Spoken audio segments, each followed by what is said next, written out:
इस नेहरू परिवार का जब आदमी प्रधानमंत्री बनता है अपने ही लोगों की बलि लेता है। इस देश के एक बहादुर आदमी जिसने दुनिया में जाकर के चैलेंज किया, आपके नॉर्थ ईस्ट के इलाके को कब्जा लिया, 40,000 लोगों की फौज बनाई और 26,000 लोग उस फौज के मारे गए। और यहां गाना लता मंगेशकर गा रही हैं कि बिना खड़क बिना ताल दे दी हमें आजादी बिना ढाल के। 26,000 लोग सिर्फ इंडियन नेशनल आर्मी के मारे गए थे, आजाद हिंद फौज के। 21 लाख लोगों को डिवीजन में मारा और पूरे मेरठ से लेके इस इलाके के अंदर सब जगह पेड़ों के ऊपर लाशें लटकी हुई थी। ये इतने लोग मरने के बाद अहिंसा से आजादी मिली थी आपको? ये नैरेटिव क्रिएट किया क्योंकि उनको मालूम था कि अगर दूसरा इतिहास पढ़ाएंगे तो ये बौने लोग जो है सत्ता से बाहर आ जाएंगे जिन्होंने अंदर सांठगांठ कर रखी थी।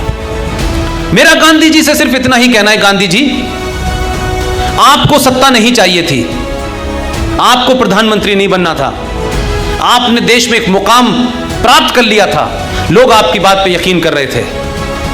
आपने देश को एक वादा किया कि मेरी लाश पे पाकिस्तान बनेगा, लेकिन गांधी जी आप हमें कहीं लड़ते हुए तो नजर आते, कहीं धरना प्रदर्शन करते तो नजर आते कि आपने देश के बंटने के खिलाफ कोई धरना दिया, प्रदर्शन किया, आपने जिद अटली, आपने नेहरू जी को भी साइडलाइन कर दिया होता तो हम मानते कि आपने कुछ ईमानदारी से काम किया। लेकिन आप किस किस बात पे अड़ गए कि 14 में से 1 वोट नहीं मिला, कहा कि नेहरू की हार तो मेरी हार है।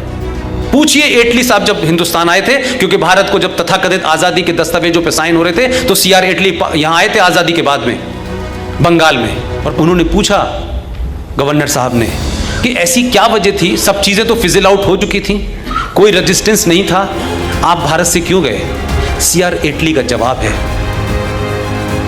कि सुभाष चंद्र बोस की वजह से हमारे यहां फौजों में म्यूटनी हो रहा था और हम उस रोक पाने में असमर्थ थे, इसलिए राइट टाइम के हम अपना फेस बचा के निकल गए। लेकिन आपके मुल्क में जो इतिहास लिखा गया उसमें सुभाष चंद्र बोस एक वॉर क्रिमिनल है, उसमें भगत सिंह एक आतंकवादी है, यह आपके डॉक्यूमेंट में लिखा हुआ है। आपको लगता है कि पिछले 70 साल में जो हीरो बनाए गए उन हीरो को देख करके इस देश में कोई सुभाष चंद्र बोस पैदा होगा? कोई भगत सिंह बनना चाहेगा? कोई वीर सावरकर बनना चाहेगा? क्योंकि आपने अपने सही हीरो को खत्म खुद कर दिया। इसलिए बौने दलाल राजनीति में पैदा हो रहे हैं।